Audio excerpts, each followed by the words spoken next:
Good evening and welcome back to Prime of Midlife. Prime of Midlife, goodness gracious. Sorry, I've been sitting reading, so my brain's a bit fried.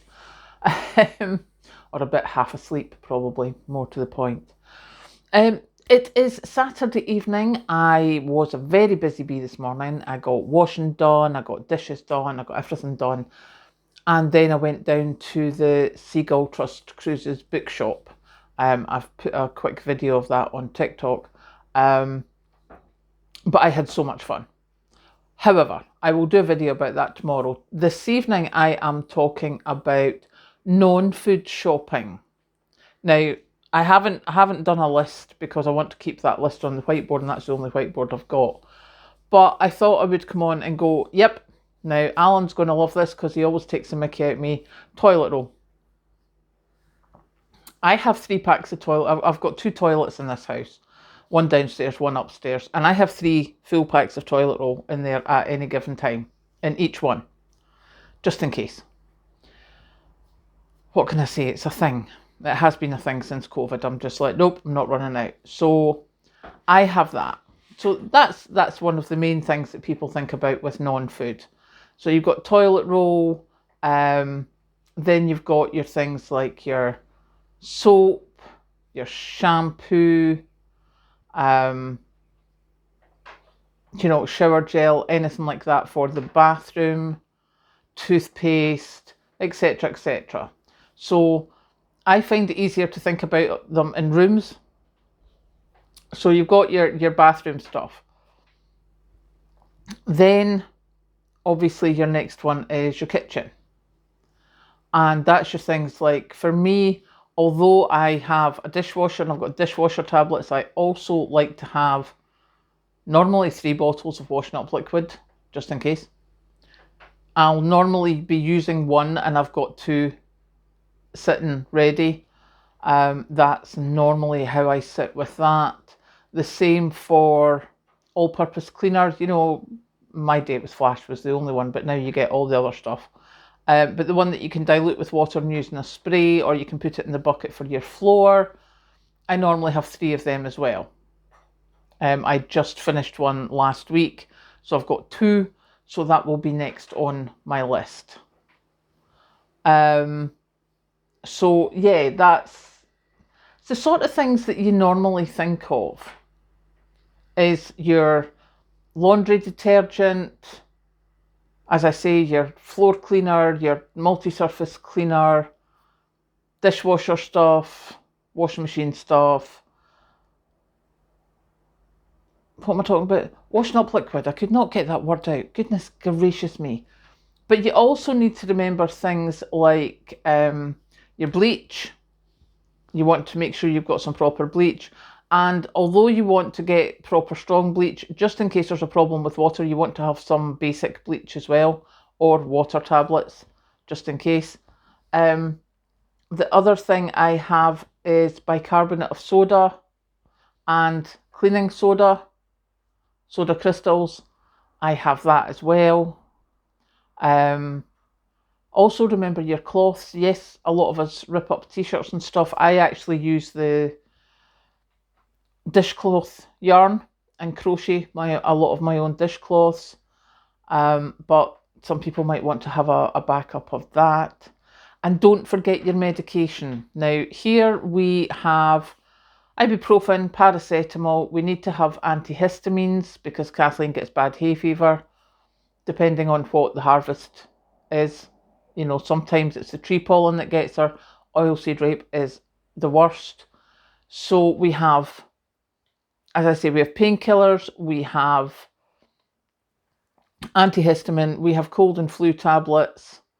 That's the main basics. Then you also have all your other just in cases. So some vitamins, some laxatives, some cough mixture, all sorts of stuff like that, just in case. I'm a great believer in just in case. And that's the sort of most basic of basic lists for what I want to have. There's also silly little things like light bulbs, batteries. Make sure you've got a power pack charged up, stuff like that. And that's all things that I need to be on top of. I know I'm on top of the batteries because Kathleen just needed some batteries recently and I've still got plenty of them. So we're all good. But yeah, I'm going to have to write this down because I'm sort of like, need to get it written down.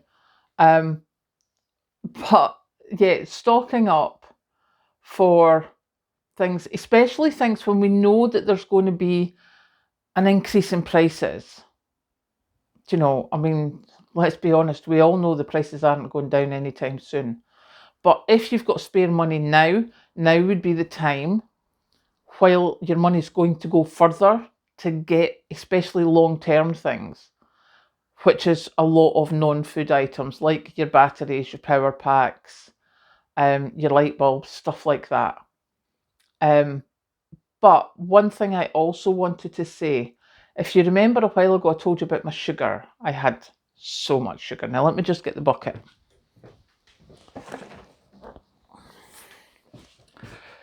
So I had 3 of these full of sugar.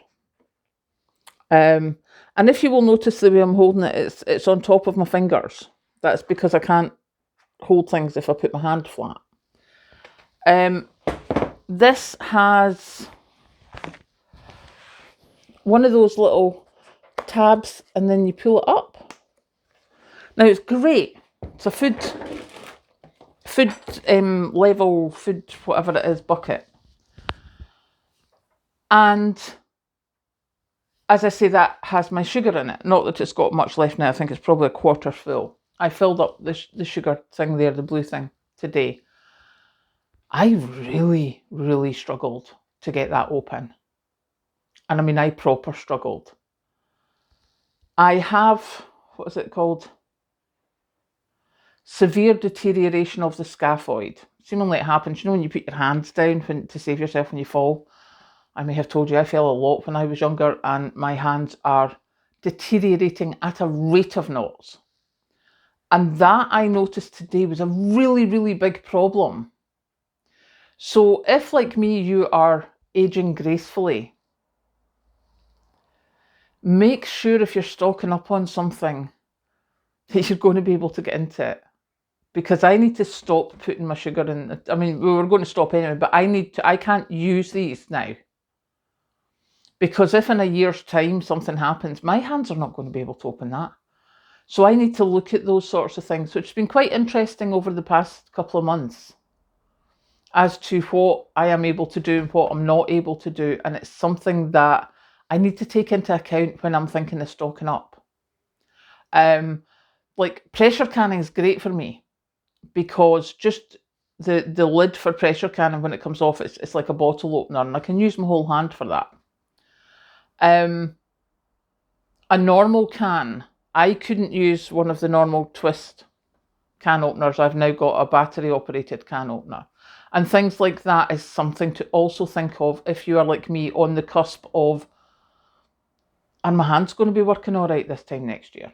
So yes, think of that, especially when you're thinking of non-food as well, because the lids on the bleaches, you know, where you've got to squeeze and turn, that's becoming a big problem.